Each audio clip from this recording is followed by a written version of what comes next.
Bom, rapaziada, deixa eu comentar uma situação com vocês aqui, referente a essa entrevista, né, que o Antônio Oliveira deu. Em um certo momento na entrevista, ele se emocionou, né? Antes disso, deixa eu falar aqui sobre o Bainão, né? Porque ele fala ele faz até uma brincadeira que soou até como uma crítica para a diretoria. Mais uma, referente às estruturas do Bainão. Porque em um certo momento ele fala que o pai dele foi jogador e que o pai dele foi no Bainão, né? E ele disse que o Bainão daquela época para cá não mudou muita coisa, né? Que ele falou pro pai dele que não mudou muita coisa e se bobear nem as estruturas mudaram, né? Antônio Oliveira já esteve pior, tá? Já esteve pior. Esse estádio aí do Bainão, ele não tinha refletores e também o clube não jogava. O Remo nem utilizava para nada. Porque diretores, né, inclusive alguns ainda estão lá dentro, né, fizeram de tudo para afundar o Bainão. Fizeram de tudo, de tudo. Tudo que você imagina de ruim para afundar o estádio. E depois vieram com uma conversa fiada de que foram enganados. Voltando agora a falar sobre a questão do Antônio Oliveira ter se emocionado, né?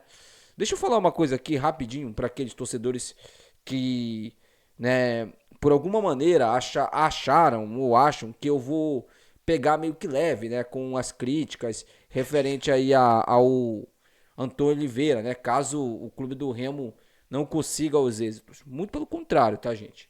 Eu vou continuar criticando. Eu vou continuar cobrando. Sabe por quê? Eu não gosto, eu não gosto, sinceramente, de misturar as coisas. Principalmente quando a questão é emocional. E eu falo uma coisa aqui pra vocês com tranquilidade, tá? Se eu parar de criticar o Antônio Oliveira por uma questão emocional, eu sinceramente não vou me sentir bem. Eu prefiro criticar o Antônio Oliveira referente ao que ele apresenta dentro de campo do que passar pano para ele porque eu estou com pena dele. Entendeu? Eu prefiro ficar puto com o Antônio Oliveira do que ficar com pena dele. O sentimento de pena é um sentimento ruim. É um sentimento ruim. É o pior sentimento que você pode sentir por alguém ou por algum indivíduo é o sentimento de pena. Então eu prefiro ficar puto com ele, entendeu? Eu prefiro criticá-lo aqui, mas eu quero muito ter que elogiar o Antônio Oliveira aqui neste canal, chegar aqui no Legado Zulino e elogiar o Antônio Oliveira por ele ter feito um trabalho, uma partidaça, pelo Remo ter ganhado amanhã. Eu vou estar extremamente feliz se amanhã o clube do Remo, depois do jogo, vencer a equipe do Novo Horizontino. Eu vou vir aqui, vou fazer os devidos elogios ao Antônio Oliveira pelo que o time dele, principalmente a tática dele, desempenhou dentro de campo. Não porque eu tô com pena dele ou porque eu tô sensibilizado por ele ter chorado, porque gente, problemas todo mundo tem. Problemas todo mundo tem. Eu tenho problema, vocês também aí têm problemas. E nós não temos a grana que o Antônio Oliveira tem. Nós não temos a condição que o Antônio Oliveira tem. Mérito dele. Mérito dele.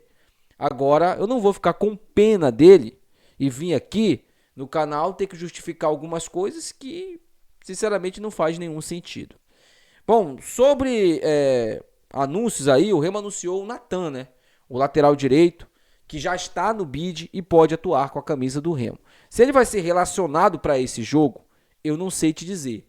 Só amanhã mesmo, quando sair a relação, a gente vai ver, vai olhar lá e vai ver se o Natan foi relacionado. Provavelmente ele não será relacionado para essa partida, tá? Foi anunciado recentemente. Ele já está em Belém, né? Ele já está em Belém. Então, provavelmente o Natan não será relacionado para essa partida. Mas é necessário que o clube do Remo tenha à disposição esse lateral. Por quê? Por que eu estou falando isso? Porque eu expliquei no vídeo mais cedo, né? O Marcelinho não vem numa boa fase. O Pedro Costa ainda não conseguiu mostrar um bom futebol. E quem sabe o Natan não possa aí assumir essa titularidade do time do Remo, né?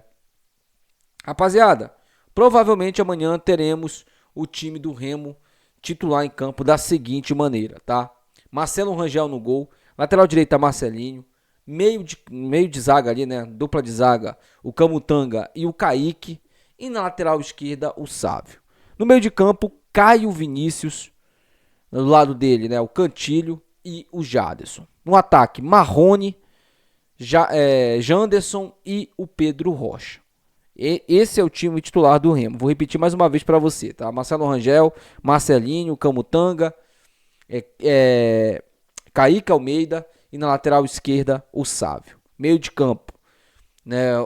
Teremos o Caio Vinícius, o Cantilho, o Jaderson, Janderson, Pedro Rocha e Marrone. É o melhor que nós temos hoje à disposição, é esse time aí, tá? Eu acho que o Antônio Oliveira está escalando o lógico, né? É um time muito ofensivo que ele vai escalar em campo para tentar ganhar o jogo, né? Para sair aí de uma certa maneira vitorioso, né? Para o Remo conseguir a vitória. E isso, de fato, é algo mais importante agora no momento. É o Remo vencer o jogo. Bom, o próprio Antônio Oliveira explicou aí que o Luan Martins vai ficar um bom tempo longe do time titular, né? Longe das atividades. Ele teve algumas lesões no jogo lá, vai tratar as lesões, tomara que ele se recupere, né? O Luan Martins, a gente não deseja o mal do jogador, para nenhum jogador, que lesão é sempre ruim, seja lá ela do jeito que for, independente do jogador, se ele é algum jogador que está ali no time titular, se ele é um jogador reserva, isso não interfere, tá? Na questão da gente querer sempre o bem do próprio jogador. Então, eu espero aí que o Luan Martins tenha uma recuperação breve, logo que ele se recupere e que ele volte a treinar normalmente com o time do Remo. E a boa notícia que a gente tem aí é que o Pedro Castro foi sacado do time, finalmente, né?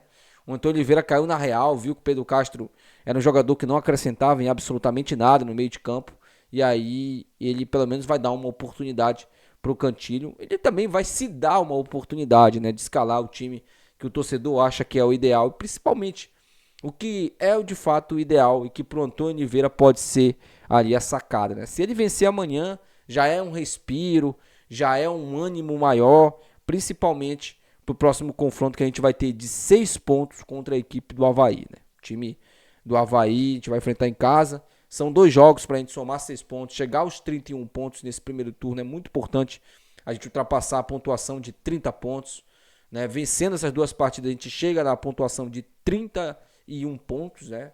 Podendo chegar a 34 em caso de vitória para cima do Goiás, ou 32 em caso de empate. Então, é uma pontuação interessante para a gente continuar aí com o sonho do acesso. Deixa aí nos comentários, rapaziada. Quero muito saber a opinião de vocês. Até o próximo vídeo. Tchau.